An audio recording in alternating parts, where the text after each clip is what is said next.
Hi, welcome to the Interledger Salon, a quarterly panel presented by the Interledger Foundation. My name is Gavin Chait. I'm a Marseille-based South African economic migrant, data scientist, researcher, engineer, sometime traveler, and African speculative fiction author. I also drink a great deal of coffee. My novels focus on migration, climate change, and the founding mythologies of communities in transition. One reviewer called my genre ethic punk. I am joined by Cheryl Ntumy, a Ghana-based speculative fiction author and founding member of Petlo Literary Arts, a non-profit that develops and promotes creative writing from Botswana. She's also a founding member of the Sotiverse Collective, an African speculative fiction collaborative world-building project.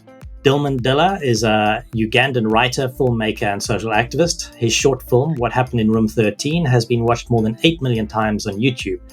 He's also the only one of us in the group with a Wikipedia page, so he's our resident celebrity.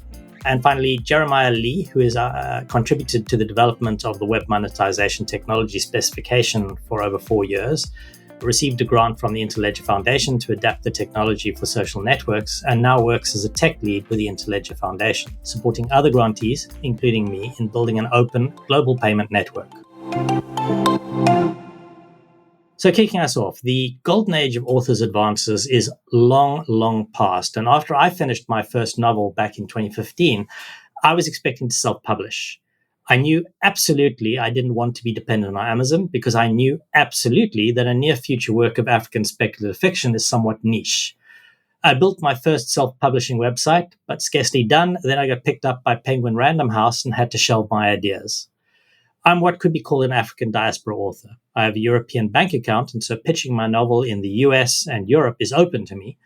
But I still can't reach readers who do have some lived experience with the stories I tell. I can't sell on the African continent.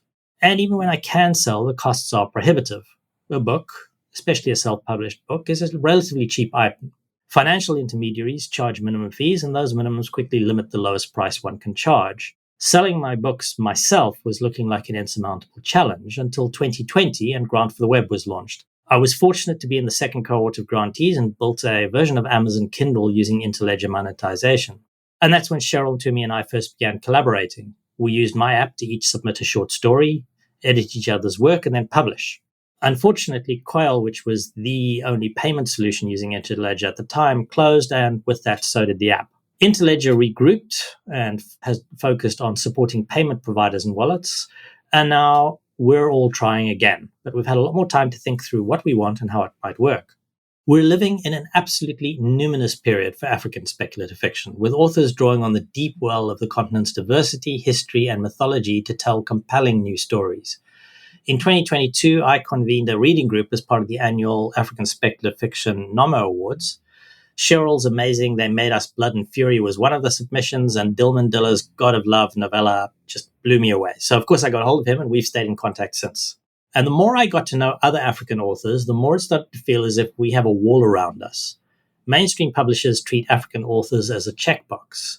Once they've got one, that's enough, and there are a few opportunities to get picked up by a major publisher. Even if you are a well-published, famous author, an African author in the diaspora, Sui Davies, a Nedi Akrafor, a Tade Thompson, that doesn't mean you can reach African readers. And if you're an African still on the continent, you can give your work away on any of the major platforms, as Dilman does on YouTube, but you struggle to charge for it. And then there are the horror stories. Anyone who has ever published on Amazon knows how hard it is to sell even one book. A few years ago, Chobwe Ekpeki, a Nigerian author, edited an anthology of African sci-fi, which he modestly called the year's best African speculative fiction. He listed on Amazon's US site. He managed to sell $2,000 of books. Just before he was due to be paid out, Amazon notified him that Nigerians weren't eligible to sell, and they closed his account and took his and his contributors' money. This was eventually sorted out, but it left all of us African authors with a sense of how tenuous is our relationship with these platforms. And so we come to our challenges. We are not able to gain access to readers. We can't get paid by the places we publish, and our readers can't always use the ways they are used to paying, like mobile money, online. My Interledger ambassadorship project, Hopsauna, is aimed at providing a platform to address some of these, but we struggle. Let me start with our guests, and I'm going to ask each of my guests to introduce themselves as well as the context that they have for the work they do and the challenges they face. Cheryl, I'll start with you. Hi, Gavin. Thank you very much. My name is Cheryl S. Ntumy. I'm a Ghanaian author. I write speculative fiction, young adult fiction, romance, various genres. And I also do a lot of work in terms of trying to promote creative writing, especially in Botswana, where I used to live, through the Betlo Literary Arts organization. I'm also part of the Sautiverse Collective, which is a group that's created a shared universe for authors of African or Afro descent, I guess I would say. And we're really just trying to create more opportunities for African writers to write stories that are relevant to us and that reflect our lived experience, and to share as much of that as possible with the rest of the world. My experiences in publishing have largely been as a solo writer, trying to get my own work published, short stories, novellas, novels. I've managed to get some of my work published in different parts of the world. So I've had some experience publishing in Botswana, publishing in South Africa, and then overseas as well, the US, the UK, and more recently in other places like Italy. And now I'm based in Ghana, and I'm trying to work with West African publishing companies to try and get my work to be more accessible in this part of the world. Because as much as I've been published in different places, it's very difficult to actually get the work here so that people on the continent can read it. I've also self-published a few times, and the experience was not pleasant. And so, yeah, I would say it's very, very difficult to self-publish in general, but I think especially as an African writer. And so I've been focusing more on these other projects and, other ways of trying to develop African literature outside of publishing, mainly through the organization that I mentioned, Betlo Literary Arts, and through the Sautiverse and other collaborative projects. I'm very interested in issues of access in terms of not just accessibility to books, because it's not very easy to get books here, but also in terms of access to funding, how difficult it is to get paid as a writer living on the African continent, how difficult it is to pay others if you happen to be trying to publish something, how difficult it is to pay other African authors, just issues of access in general, because on so many levels, it's just really tricky trying to navigate these things because so many of the platforms are not created with us in mind. And so they just don't work for us. And so that's something that I'm really interested in and concerned about, and always keen to find ways around it and ways to find solutions to these issues. Thanks, Cheryl. Dilman, would you like to introduce yourself? Yeah, thank you, Gavin. So my name's Dilman Dila. I'm mostly a writer, but I involve myself in a lot of media. I sometimes call myself a transmedia artist, since I try not to limit myself to one particular way of telling stories. But writing is kind of how I made my fame. I don't know if I'm a famous person, but I got known here and there from my writing. And then film is kind of how I pay my bills. So most of the time I'll introduce myself as a writer and a filmmaker. Yeah, so I have like several books out. None of it is a feature, a novel length work at the moment. But there are two collections of short stories. The first one, A Killing in the Sun, came out, I think, 2014. And some people consider it the first single author collection of speculative stories by an African writer who is based on the continent. And then the most recent one came out in 2023. It is Where Rivers Go to Die. And this was shortlisted for the Philip K. Dick Awards in last year in 2024. In between, I've written quite a few novellas. Yeah, like The Future God of Love that Gavin mentioned earlier. I do enjoy writing a lot, and most of these have been published by small press. I've not yet ventured into self-publishing because, yeah, it's a bit hectic. And most of the time, once I put out a work, I kind of tend to forget it. And then I move on to the next one. So, but I've always worked with very small publishers who kind of actively and very aggressively market my stuff. And the books kind of grow legs of their own. With film, I do a bit of marketing because, again, with publishing, of course, there's very few opportunities like to get books out. But with film, it's even way fewer than you will imagine, especially if you're creating science fiction. In Uganda, of course, we probably have a market. It's a very small market. It's monopolized by one single buyer, but they prefer, the humdrum dramas, like, the telenovelas and things like that. And we do create for them. I do create for them stuff like that. But then I like creating science fiction stuff, and there's virtually no market for sci-fi in Uganda. So what I've done, I've been crowdfunding for my films since 2017. Yeah, just to first create a sense of, there are people who want to watch these things so they can pay for it. But it's been on the low scale or on the small scale since then. Yeah, I've made 2 feature films, but a lot of short films. And the other artworks I've also engaged in, like graphic novels. They have not traveled much. One was exhibition at the South African National Festival.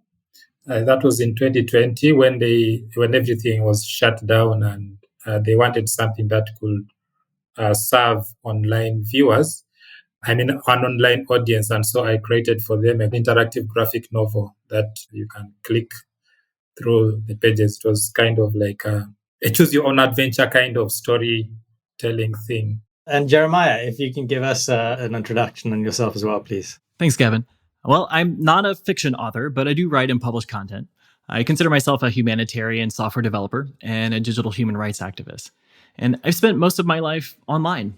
And some people think of being on a computer or your phone all the time as a solitary act, but I consider it an inherently social activity. When I was a teenager, I was in these online forums learning how to do graphic design and 3D animation and video editing with people all over the world. And I used instant messaging chat apps. I blog and I commented on other people's blogs. It was predominantly text-based interaction, but it was really no less social. Digital cameras and smartphones, they shifted the content to include images, video, audio. To me, those are just asynchronous social interactions, in the same way that the printed page can reach out and touch someone across time. So the big shift in my lifetime has been from people owning their online presences to hosting their own websites, the ultimate self-publishing, to then becoming invited guests to some billionaires' websites who tend to be, probably white, male, and US and American. They're like these virtual house parties. And we've gone from house party to house party, from MySpace to Facebook to YouTube to Twitter to Reddit, TikTok, and so on. And sometimes we would get kicked out of these house parties because we disagreed with the party's host. Because apparently not everyone agrees that fascism is bad or that a photo of a bronze sculpture is not pornography, which both of those have actually gotten me put into Instagram timeout for. Well, at some point, I got tired of being a digital nomad, and I found a group of people who were working on social web standards that could add two-way interactions to any website. So I started using Mastodon over 5 years ago, and it was quite lonely. But then, thanks to the various social network leaders doing dumb things, millions of people have since now joined me in using these new decentralized federated social web apps. And so that's where I've been spending a lot of my time working professionally now. And one of the biggest challenges that I've heard from my friends who use social media professionally was that they couldn't leave the platforms without losing their income source. So I became interested in the Interledger Foundation's work with its proposal for the web monetization standard, and then the foundation's goal of creating a new open global payment network. I got a grant to work on adopting the web monetization specification to the social web. And then last year, I actually joined the foundation as a tech lead for its grant programs. So, Cheryl, you've lived and worked all over the continent. And, obviously, you've lived in South Africa, my home country, which in many ways has a fairly European-style banking system. It's not necessarily accessible to the poor, which has led to some problems, but it is more mature. What do you find is different between different places? Where do you feel most frustrated? You talked about like paying other Africans, like across borders within Africa. What are the workarounds that you've developed? How do you solve these problems at the moment? This is actually a a very big concern. My experience has been that, I guess because I spent a lot of time in Southern Africa first. And so, once I started getting into publishing, starting to build a career as a writer and all of that, I was doing that in that part of the continent. And so even though there were still limitations, I was used to those limitations. And I kind of understood that, okay, this is how the world works. This is what's possible. And then I moved to Ghana, and I kind of, I guess, took it for granted that things would be similar in the sense of, just being able to get things done, being able to submit work to a publisher that's somewhere overseas in the US, for instance, and being able to get paid and things like that. And then I quickly realized that it's actually very different in the sense that so many payment platforms don't work in West Africa. Things that, I was very used to using, like in Botswana, something like PayPal, for instance, I could use in Botswana, in South Africa, but here I cannot access PayPal at all. So the account that I had created when I was in Botswana, I could no longer use when I got here, which was just very strange to me. And then having to kind of figure out, okay, well, what am I going to do now? And for the most part, it's really been about, I guess I've been lucky in the sense that I have family overseas, and so I could reach out to them and say, can I borrow your PayPal account? Which is a nuisance. You don't really want to be the person that's constantly abusing other people's accounts. And yeah, that's kind of the situation that I found myself in, where I would need to use my sister's account for everything. So I'm constantly getting payments through my sister's PayPal account. And recently that caused a few issues for her because they have limits on how many transactions you can do. And then once you reach the limit, they put restrictions on the account and all that. So it's like, oh, I'm creating problems for someone else because I'm trying to get paid. And even with Amazon, I had to use my sister's bank account in order for me to be able to publish my work on Amazon. So those kind of things were really frustrating, just realizing how many limitations there were. And in terms of payments, trying to pay another person, I've had this experience multiple times actually, but the worst one was when I had worked with a fellow writer. He was based in Nigeria. We had worked on a workshop together, which was being funded by an organization in the US.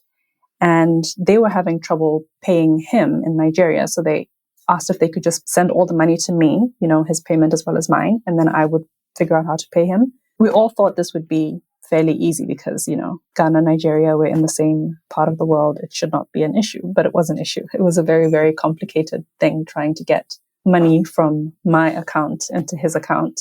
The regular money transfer platforms were not working. Either they wouldn't allow me to send money from Ghana, or they would just not work at all. The apps would just keep glitching. There were constant issues with, trying to get them past a certain point. And the things that you would have thought are pretty well established, things like MoneyGram, Western Union, of which there are many in Accra, where I live, I couldn't use any of those either because it turns out that you could only receive and you can't actually send money from the country. And I thought at first that this is just maybe a specific agent. But after visiting multiple agents, I was informed that no, there is no agent in the entire country that is allowed to send money. You can only receive money. So all these kinds of roadblocks constantly popping up was really, really frustrating. And it became an issue of, well, one, being content with having to use bank transfers for everything, which means paying a lot in Forex fees. And the Forex fees here are at least twice as high as they were in Southern Africa. So you have to just kind of take the hit. You have to be willing to lose a lot of money. You have to be willing to hunt down people overseas who will be willing to help you. Yeah, it's very inconvenient. It's very frustrating. But this is what we do. This is what I've done. And this is what a lot of my colleagues in the region resort to. And Petlo Literary Arts, you said that's an alternative platform for you for publishing and for sharing work. How does that work differently? Is it purely because it's based in Botswana, and what's it like trying to sell Botswanan work? Do you manage to sell it outside of Botswana? Is it regional? How does it work for you? With Petlo, it's a different setup. Partly because what we're trying to do there is the industry in Botswana is so small to begin with. It's a very, very small country, tiny population, no market to speak of. And so the industry is really underdeveloped. And so what we're trying to do is help people who want to write be able to write in the first place, just to be able to write a story that would be acceptable for a journal in the US, in the UK, that sort of thing. So to first get people to that level where they are comfortable enough as writers and confident enough as writers to be able to send their work outside and consider building a career, but also to try and create a sense of, I guess, respect and appreciation for the arts in the country, because, and this is true for a lot of the continent, but it's very, very much the case in Botswana that people do not take literature seriously. People are not willing to pay for it. Even something like editing, people don't expect you to charge them to edit their work. They expect you to do it for free because they don't consider it to be work in the same way that something else, like, I don't know, being an engineer or something is considered work. So we have a very different mission of trying to build things really from the ground up before we even get to the point of selling things to the international market. So for now, our market is Botswana, potentially the region, but really just Botswana. We're really trying to get Botswana interested in their own literature, in cultivating their own literature, and in caring enough about it to be able to build an industry around it. I mean, you would have thought that the number one women's detective agency would have put Botswana squarely in the literary universe. I mean, the thing is, okay, so the number one ladies detective agency, I won't go too much into that because it's a controversial topic of conversation. But it is very much an example of the difference between how the rest of the world sees things and how Botswana itself sees things. You know, so people are very aware of the series. I'm not sure how many people have really read it in the country, that is. But it hasn't raised an awareness of writing for other people that, you know, you can tell stories that are set in Botswana and people will find it interesting.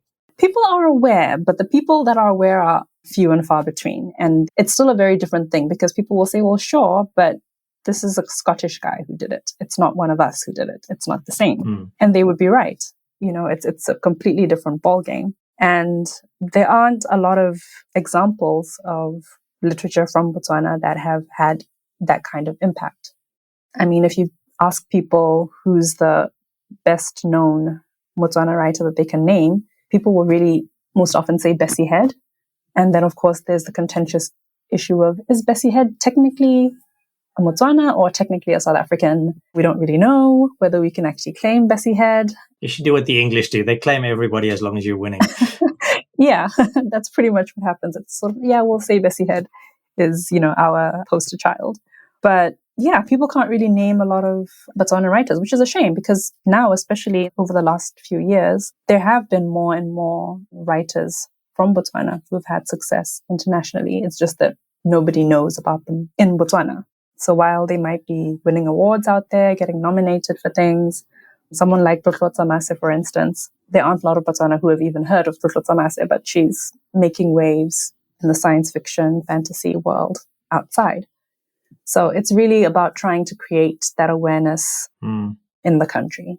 Yeah, that was something I raised about, you know, that you can go for broke and become a successful creator outside of the continent, but then you struggle to reestablish or establish your presence in the continent, you know, that there's awareness of your existence. Dilman, you span a lot of different media. Do you find that there are common challenges in trying to get awareness of the work? You talked about crowdfunding. What did you use? I mean, was it a Kickstarter thing? Does Kickstarter work in Uganda? And how do you get paid from, say, YouTube popularity? Is there a way to monetize those views, that awareness of what you're doing? Or is that expressly outside of the region? Yeah, the first question about similarities, the challenges in the different platforms. I think basically it's all comes down to storytelling, or like, let's brand them entertainment media. And, you know, like there's a system in place that kind of limits what gets popular and what gets consumed on the continent. Like Lauri is saying, you know, somebody comes from Scotland and he makes the number one lady detective and it becomes popular. But then a Botswana person, a Botswana will try to do that and it won't get any attention. Of course, with film now, we have very many TV stations which kind of want to buy content, but they don't have the purchasing power. And so they end up purchasing very cheap telenovelas from outside the continent. There are some cable networks, or there is one, DSTV, which kind of has been the breadbasket for most filmmakers. But then it's a monopoly buyer, which makes it, what a monopoly buyer can do. And South African as well. So Yeah, and South African. Yes, and South African. So the challenges you get in trying to get a market with your films is the same you get with books. And with books, it's even worse because at least with film, a lot of people consume film.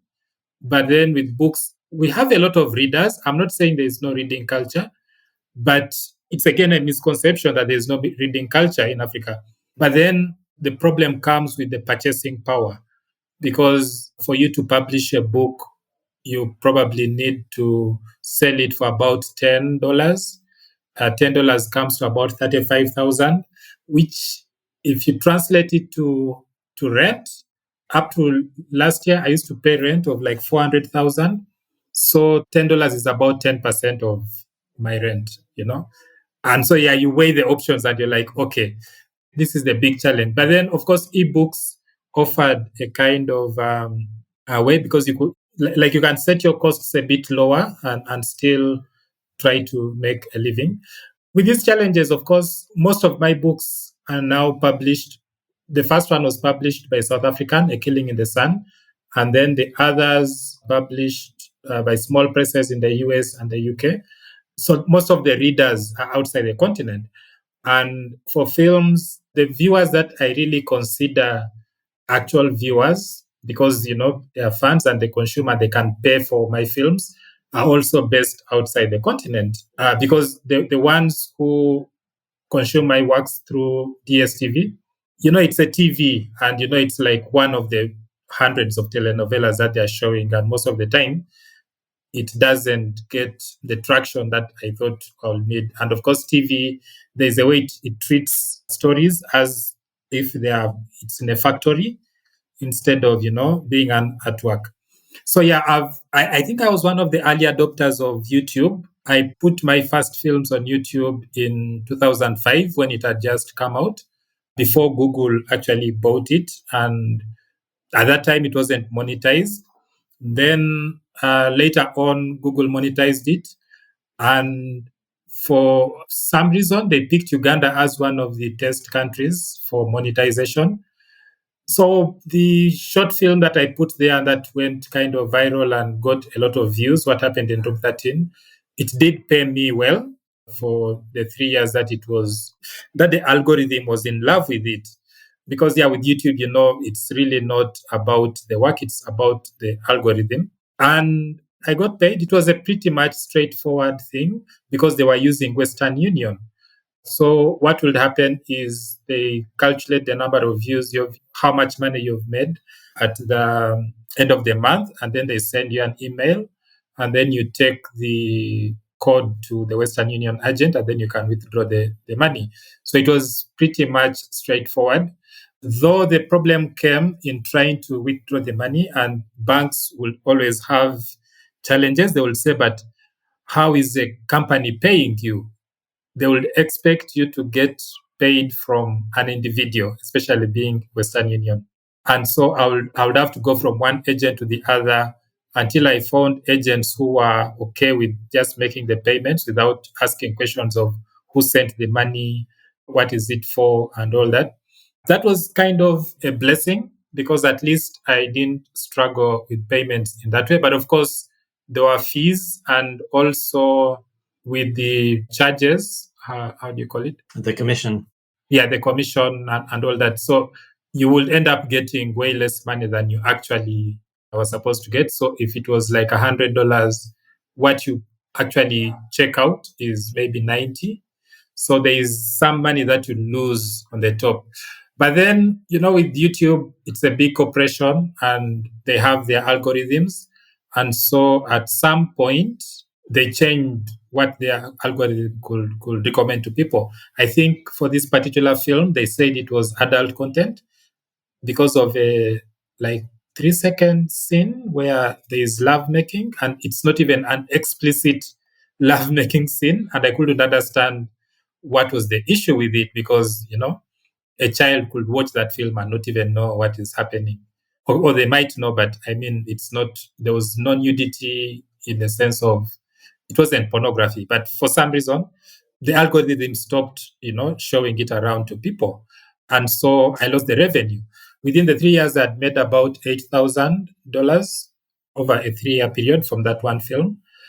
That film, of course, the success of it encouraged me to start making a lot of short films. And because I was saying, okay, this is now a more viable way, and then I don't have to, because with YouTube, you're your own publisher. You don't have to try to make a film based on what a TV or a broadcaster wants to see or thinks their audiences want to see. And since I love science fiction, which the broadcasters here don't like showing, because of course they know it's a bit expensive to make them, and the results are not good because of the VFX. It takes a longer time, and so they prefer things that you can create as if it's a story factory and just churn out stuff very quickly and in large volumes. So yeah, I was looking at YouTube and I'm like, okay, this is a perfect place for me to create a lot of short films. And then I started doing that. But since the algorithm changed and there are a lot of things which changed on the platform as well, and it just made it very unpractical for somebody who wants to create short films. For instance, one of their things nowadays is you have to be producing something like they saw on TikTok. The more somebody uploads, the more the algorithm recommends their work. And so they adopted such kind of things, which became more like what the TVs were asking for. So basically the frequency they're pushing you to it then forces you to cut costs, and then that means you can't produce what you want to produce. Exactly. Something like that. So basically you become a content creator more than an artist, more than a filmmaker. And I didn't want to go that path, so I cut down on YouTubing. And around this time, of course, I discovered Patreon. They actually sent me an email because they had tried to run a Kickstarter earlier on in 2013 with a friend based in the US. At that time, I didn't know the thing about creating Kickstarter campaigns. But then Patreon, they sent me the email and they're like, oh, you can create. I think they were sending bulk emails to anyone who had ever done a Kickstarter before. And then I got this email and I'm like, okay, I'm going to jump on it. And then I jumped on it, and it wasn't as straightforward or as lucrative as YouTube. But then I could get people who really liked my work and they wanted to see me grow, pledging support. So up to now, I have pledges at around $200 per short film, which in Uganda kind of covers the basics. You don't make a profit out of that $200, but at least it covers some of the basic costs of paying actors, transport, and any other costs. So I was happy with that.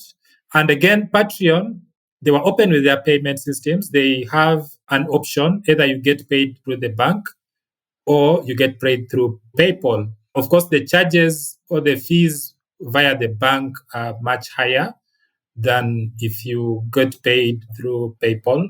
In both cases, you still lose something from the fees and all that. With Kickstarter, because Kickstarter is the more popular platform, and a lot of people who want to support artists are on Kickstarter.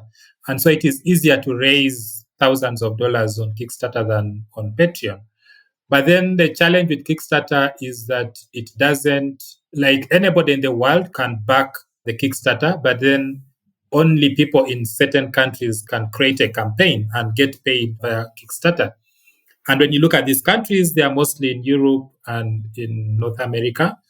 I don't really understand why that is a policy, because if Patreon can create a thing where they can send straight to a bank account in Uganda, it should be possible for a company like Kickstarter, which was way older than Patreon. But for some reason, they just say we only allow creators in certain countries to create our campaigns.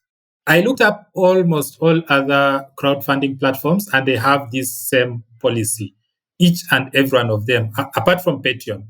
Even LiberaPay, which I thought was an open source kind of thing and would have been more, open with their payment policies, they still have this kind of policy. Indiegogo, whichever platform, I'm yet to find one that allows you to create an account if you're not based in Europe or America. Just to hop in there, you mentioned PayPal. Are you able to get paid with PayPal in Uganda? I'm not able to get paid with PayPal. PayPal selected certain countries in Africa where you can get money. In Uganda, you can't. Okay. But when I went to the US in 2017, I had a bank account because I was there for about 3 years. And that's when I created a PayPal account. And so since then, I've been using that account. And then to get money, it's a roundabout way because you have to use another service of PayPal called Zoom, which is XOM. And then who again arbitrarily charge, they make money from Forex. Yes. And of course, they take a lot of money off the payments that they are making to a person. And of course, this Zoom will send the money straight to a mobile phone or to a bank account. But yeah, that is the roundabout way. I could have gone to Kenya because it's right across the border and maybe opened up a bank account, but it's a really long process. And I don't want to do that. I need to get the PayPal account that I can get paid in. Yeah, so that's it about the crowdfunding and the platforms. So basically, it's always these workarounds. Yeah. Between Cheryl using family members, you were lucky enough to be able to open an account in the US. Mm-hmm. But, just getting direct payments, you either accept very high fees to your bank or to, intermediaries, or you maybe just don't get paid for something. Oh, yeah. I mean, early on in my career, like early 2000s, I started selling my stories back then, short stories. And of course, these publishers were not paying a lot. Most were like $20, $25, which of course, when it comes to Uganda, it's kind of a sizable money. $25 is probably like 20% of rent. So it would mean something if I could get that cash. But at that point, there was no way, early 2000s. Some publishers, of course, they are small press publishers, and I could talk to them and say, the only option we have is Western Union.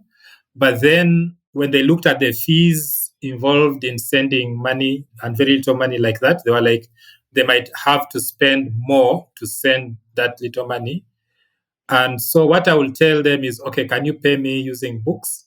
And I'll say, oh, I want to read this book, or I want this book. And then they'll say, oh, fine.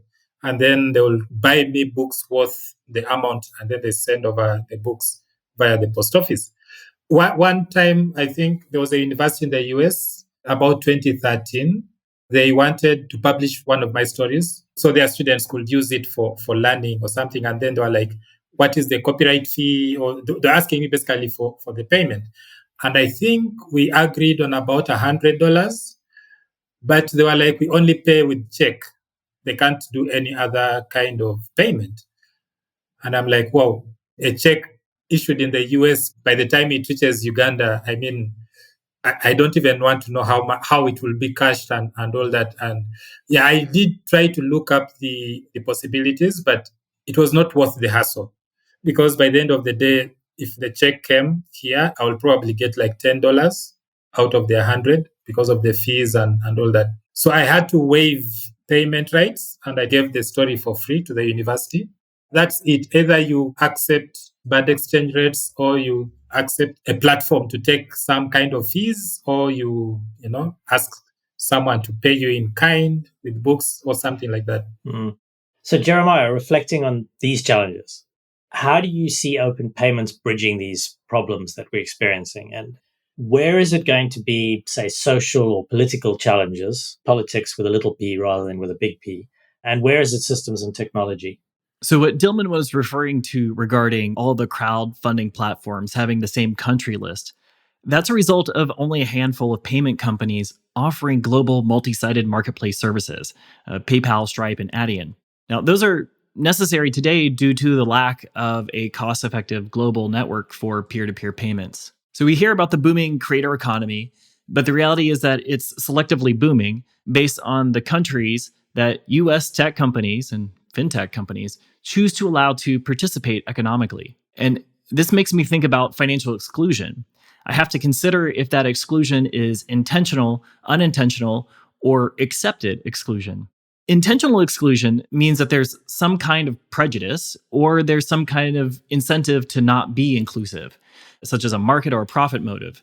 It's like, oh, it's too risky, or the volume of business is too low, so we're not interested. That's intentional exclusion, and there's a lot of that. There's also unintentional exclusion. That's some kind of oversight. So maybe it's not having capacity to look for those opportunities to be inclusive, or the budget to do so. Or maybe it's ignorance that an opportunity exists. And then there's accepted exclusion. And that's where people know about the exclusion, but the people with power don't prioritize addressing that exclusion. And then everyone else has no agency to affect change. So we've seen how technology can shift power structures. We're still waiting for that to happen in finance because these mostly are not technology problems. These are people and policy problems. If money is power, then economic power involves payments. And the dominant platforms mostly have had only welcomed one-way economic participation for people in the global south and lower and middle income countries. Those countries, they're less profitable. So the platforms, they're happy to sell ads in those places. They're happy to let people in those places pay them, but they're not interested in people in those places being able to get paid for their voice.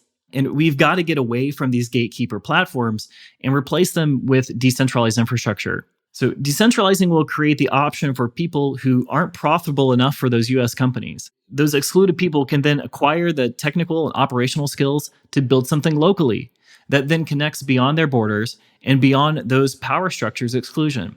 I'm really hoping that the Interledger Foundation's work in funding people who are working on this kind of technology, who are working on the public policy and regulations to enable it, and supporting financial service operators will eventually holistically solve these problems.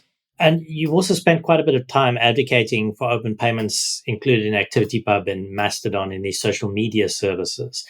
How is that being received? I mean, again, we're running into the intersection of people versus technology. Is there any hostility to monetizing something when a lot of the people on these platforms were trying to escape from being treated as monetizable objects? Oh, sure. I referred to being a digital nomad earlier. In many ways, the early adopters of social web technology, they were more like the counterculture radicals who recognized many of the problems as being consequences of extreme capitalism. And they're not wrong. Some of those people are going to fear any form of commercial activity as a slippery slope to the chaos on the social networks that they just escaped. So I understand those fears. But I also think there's a really big difference between the digital equivalent of a local merchant and a multinational retailer. So calm down, Carl. As more people join the social web, there's more recognition that these services do require money to operate. And that's not just paying for the computer servers. Those are relatively inexpensive, but those costs do add up as the community grows. But there are other expenses, such as like paying for the legal responsibilities of operating a website. What happens when one of your users does something possibly illegal? What happens when you need to consult a lawyer to deal with that? There's also paying moderators who have to spend time keeping spam out of the community and dealing with jerks. The idea of like being a bouncer at a club is a job. And it's kind of weird to me that some people don't see that being a moderator as a job for a human on a social website. Listening to everybody, it's just the same names keep coming up. I'm struck by just how fundamentally weird the internet of 2025 is. It's got the diversity, curiosity, and innovation of a small agricultural town in Middle America, even somewhere in the Northern Cape, South Africa. In many parts of the world, Facebook is the whole of the internet, and Amazon is the only place you shop. And we talk about, PayPal. If PayPal doesn't accept you, you don't have any other choice for getting paid. If Kickstarter isn't working, you don't go anywhere else. So this discovery, where we go, where we buy, how we buy, seems to be exclusively properties controlled by a very small number of companies, which is really odd. You can judge how far into the barren waste of the webs you are by how often a website you're visiting begs you to subscribe to their newsletters or open an account there because they're so desperately terrified that this is your one and only visit and they just have to keep you. When I started developing Hopzone, I wanted to break these walls because of the opportunities of federation using ActivityPub and get back to that wild early internet of innovation, with software that encourages connection and where the creators themselves become the moderators because we know each other. It's a community. It's a collaborative experience. And also to create some friction around publishing, because what Dilman was talking about, you're being pushed into being a content creator. It's volume. It's a new hit, syntactic sugar that is required every single day, rather than taking the time to build something as an artist that you really want to release and publish and get feedback and experience with readers and people who enjoy what you're doing. So a lot of what we're wanting here depends on Interledger's success with open payments, because if payments open up, then opportunities for us as creators open up as well, because it's easier for us to get paid and we're not so reliant on these 3 or 4 platforms. Cheryl, Dilman, where do Africans gather online? Is it all Facebook and TikTok? I mean, I remember the disaster when Nigeria banned Twitter and we lost a lot of Nigerian voices. They just left the internet that I was using. How do you go about promoting what you do to Africans? I don't know where Africans go to gather because I'm very kind of clueless when it comes to these things. The extent of my social media knowledge is really Facebook because it was the first one that I ever logged onto, and so it's the one I know how to handle.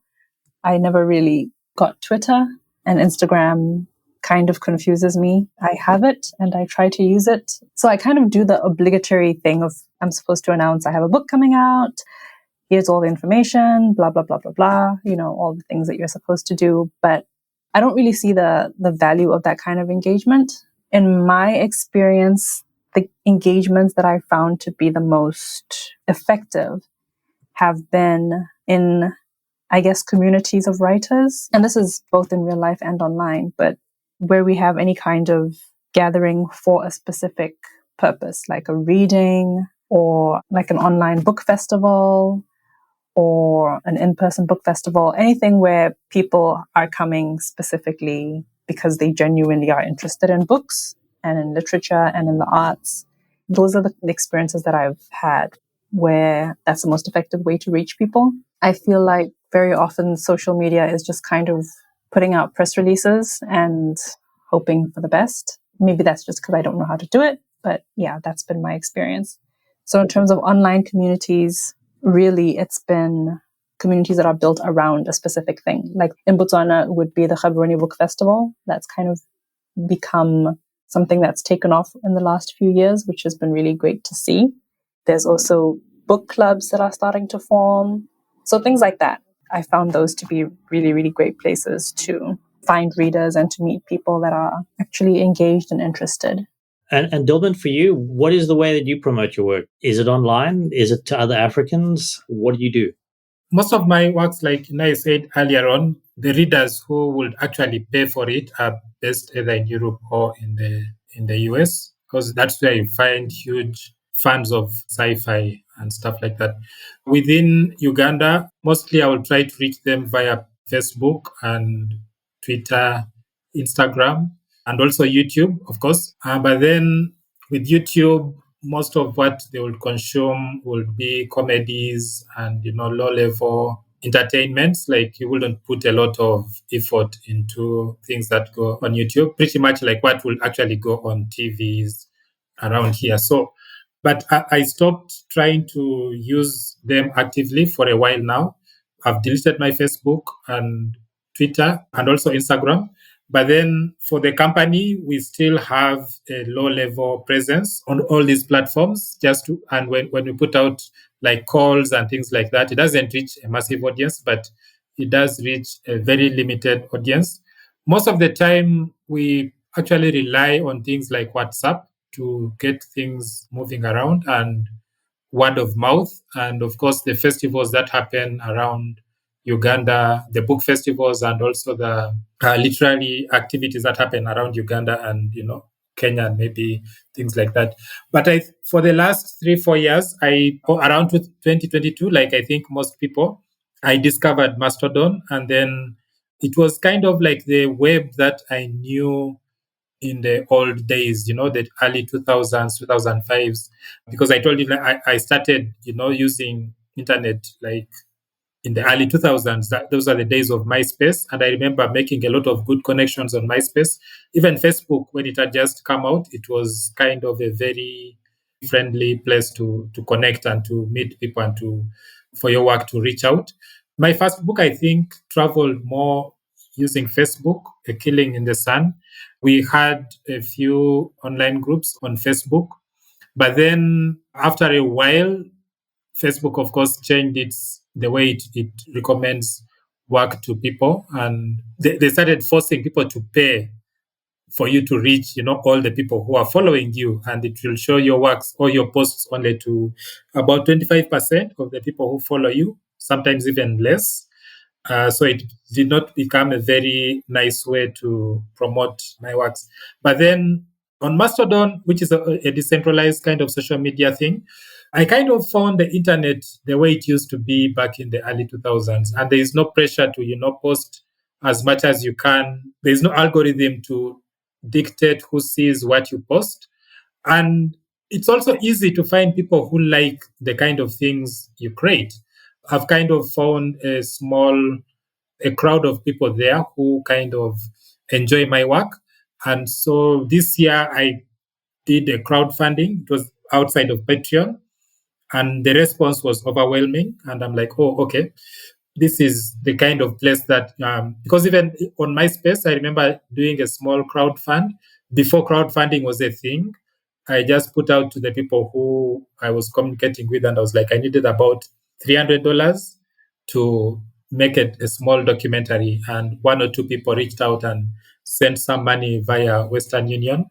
It was a kind of a similar thing that I've found now in Mastodon. So this is where I reach out to people. Unfortunately, a lot of Africans are not on Mastodon, or they don't know about the platform. Or if they do, they still have this thing about everybody is on Facebook and Twitter and Instagram.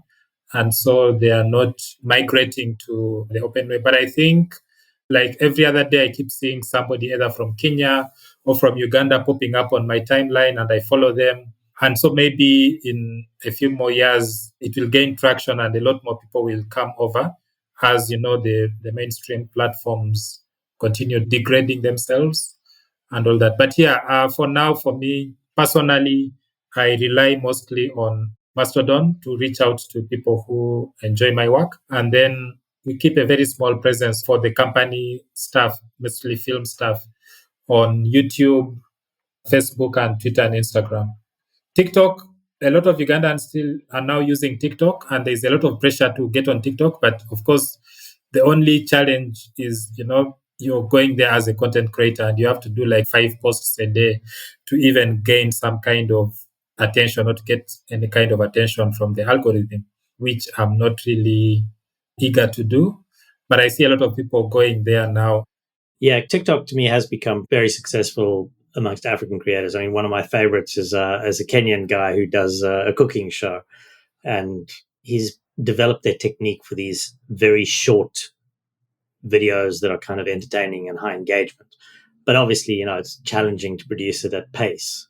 What do you guys feel about, like, where are Africans talking to each other? I mean, it's one thing to use these platforms. I mean, many years ago, I was in Nigeria at something that was called Social Media Week in Lagos, and some amazingly, extraordinarily talented people doing all sorts of creative work and then distributing on YouTube.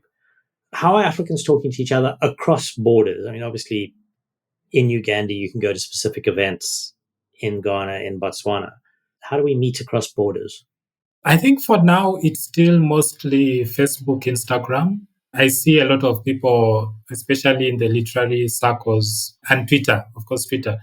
I was in Berlin the end of July for the African Book Festival, and a lot of people I was there who I met there, they were like, "Oh, you're no longer on Twitter. We no longer see you. What's happening?"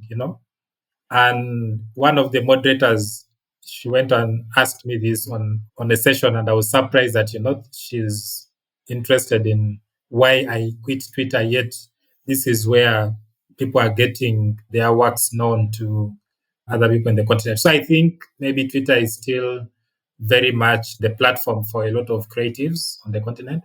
Twitter, Instagram mostly. I think a lot of people have kind of dropped out of Facebook, or they don't use it a lot. I'm not sure because I've not been there for a long time and I deleted my account recently. But yeah, I think they still talk to each other through these things. I also remember Zukiswa. She did her online thing, I think during COVID, called Frolits and Frontiers, but it was mostly just an Instagram thing. And so a lot of people were meeting on Instagram to have chats and things like that, to discuss, books like every other week on Instagram. So pretty much I think it's still those few platforms. Very few. But I think most of the connections still happen offline.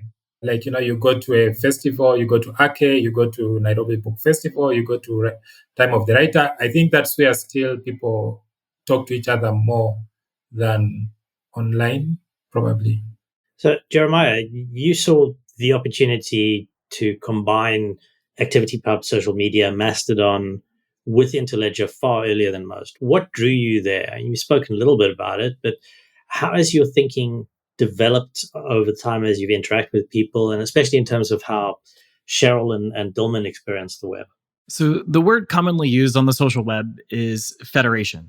It's this idea that small communities that govern themselves also have the capability to interact with other communities. And this gives individuals and communities an incredible amount of autonomy over their online experience. That's great for moderation. You join a community that you agree with, that has set rules that you can live with for that community. And that community then decides how it chooses to interact with other communities. But if there's a change that you disagree with, well, you can go join another community or even start your own. Well, we need the same sort of thing for payments.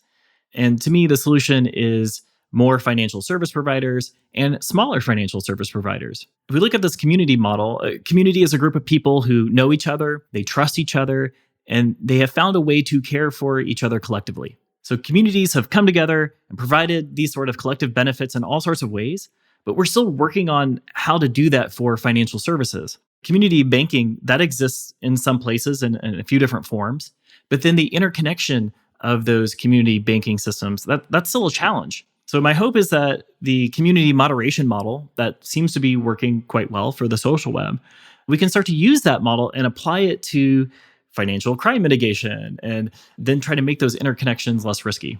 What are the main challenges you're focused on right now in terms of extending open payments adoption? Are these worlds away from our direct experience, or do they intersect?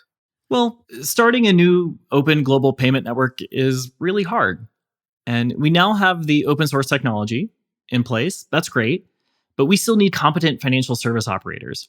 So we still need more central banks that are operating public financial infrastructure in the form of central clearinghouses with real-time fee-free transactions.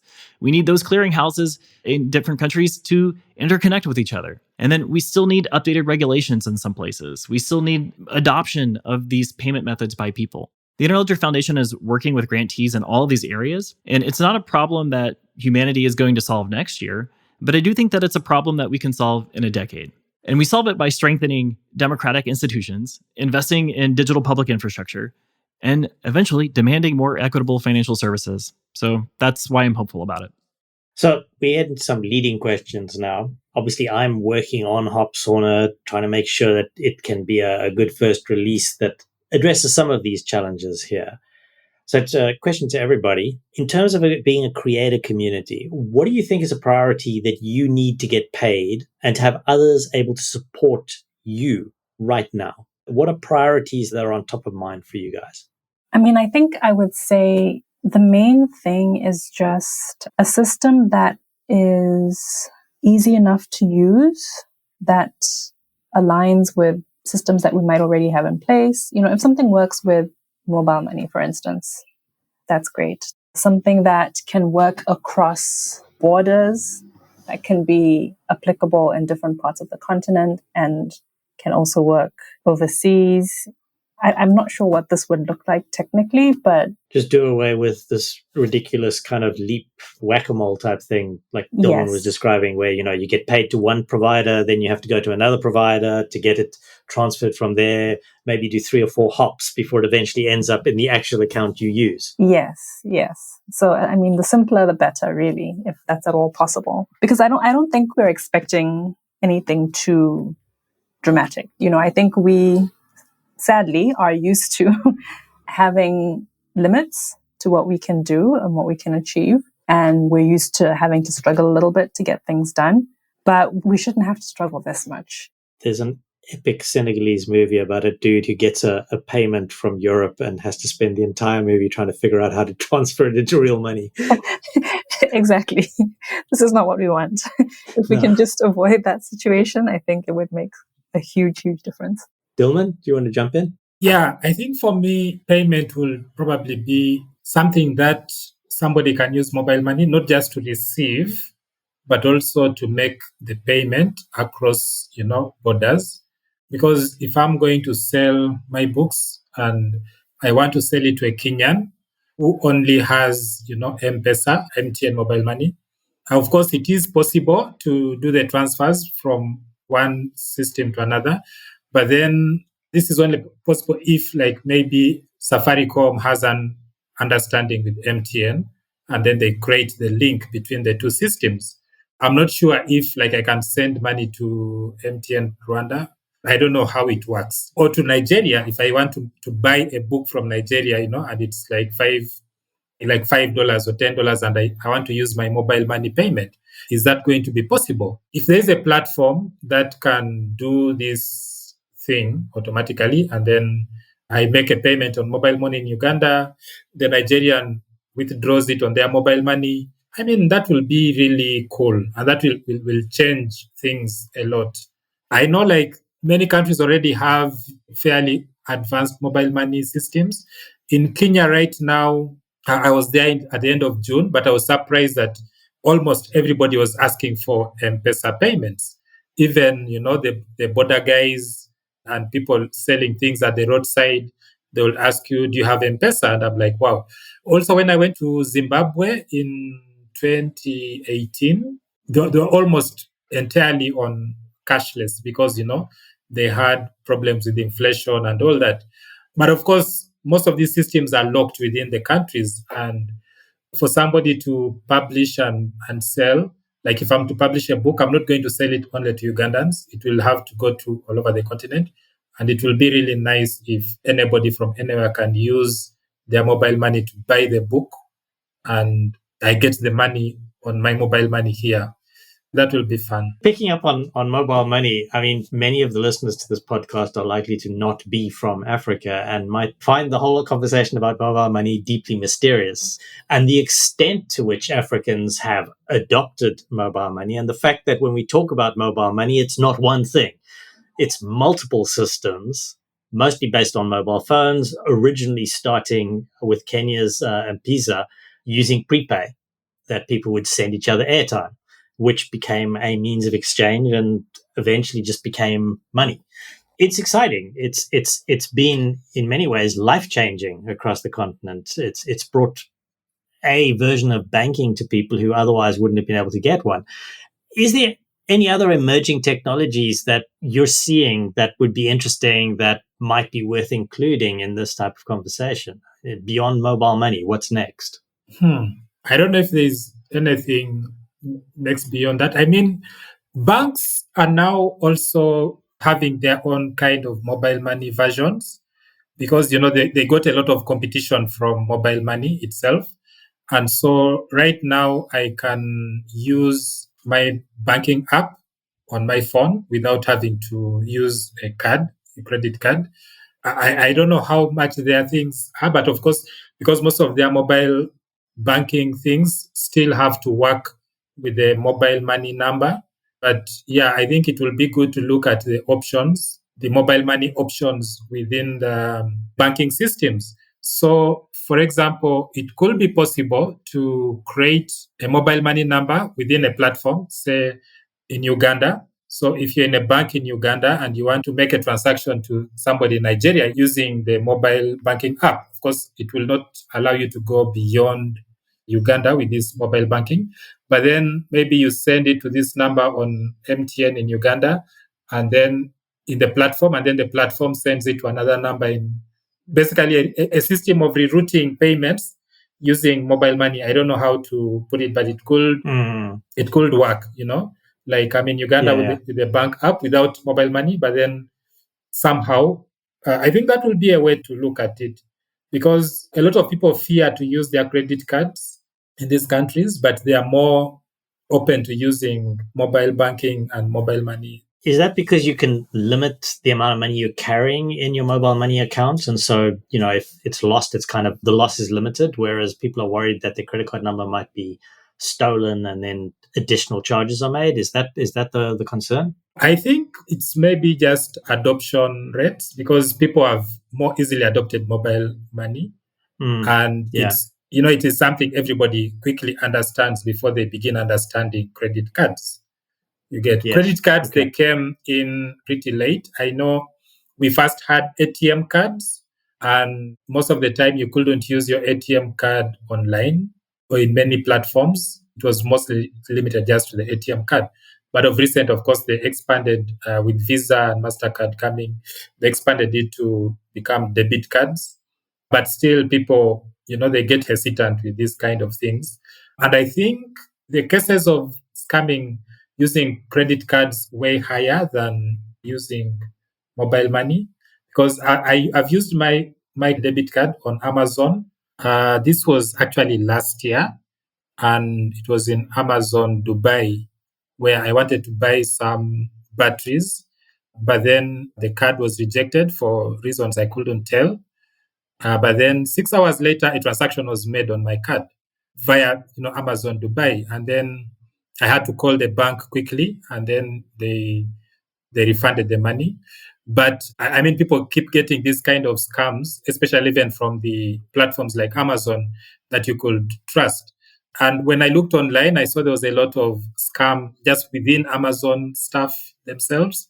I don't know what happens, but you use your card, it is rejected, and maybe a day or two later, a transaction is made on your card, and you can't understand it. So if you're not keen, by the time you realize it, like a month or two has passed and there's nothing the bank can do to make the reversal. Yeah. But with mobile money, I mean, you need to put in your PIN for the transaction to happen.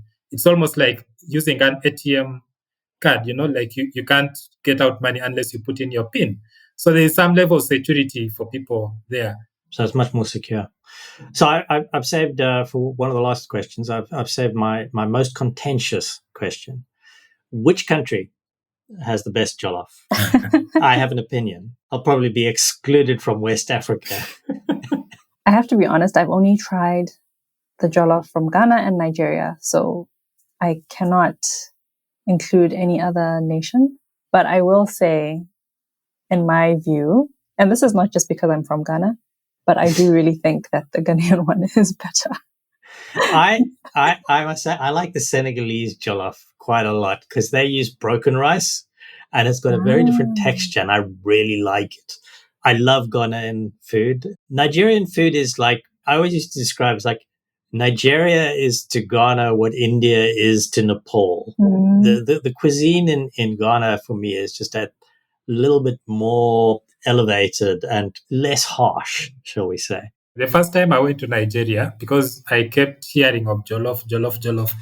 So the first thing I did when I landed, because we reached at around 3 p.m. and I was hungry, I told this person I want to eat jollof rice. And so they took me to a restaurant. Then what came on my plate was actually pilau. And I was like, no, I want jollof.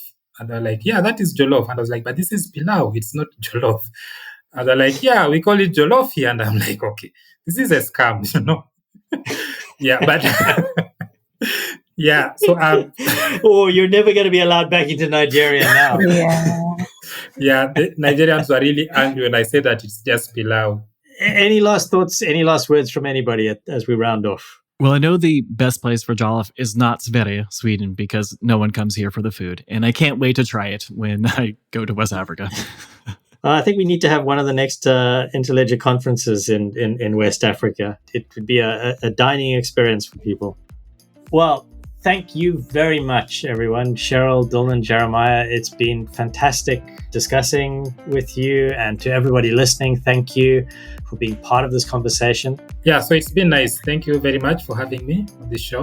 Thank you very much. This has been a really enlightening discussion. I've definitely learned a lot. Thank you for the stories. It's reminded me of why I keep dreaming every day and building with such a great community here in the Interledger Foundation.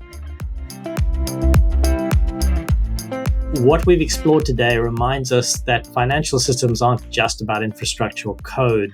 They're about people, about culture, and about the possibilities that open up when creativity, technology, and access intersect. African speculative fiction shows us how stories can reimagine the future. And it also highlights the barriers that still exist, whether it's authors struggling to reach readers or communities excluded from the ways they're used to paying. These challenges are precisely why open, interoperable systems are crucial. As we close, I invite you to reflect on what financial inclusion means to you. Is it purely about digital access, or is it something deeper, like being able to tell your stories, our stories, to share our work and sustain our communities on our own terms? That's all for today's episode of the Interledger Salon. To learn more about our guests and their projects, please take a look at the links provided in the description to this podcast. We hope you'll join us again for future conversations as we continue exploring how culture, technology, and imagination can come together to shape a more equitable financial world.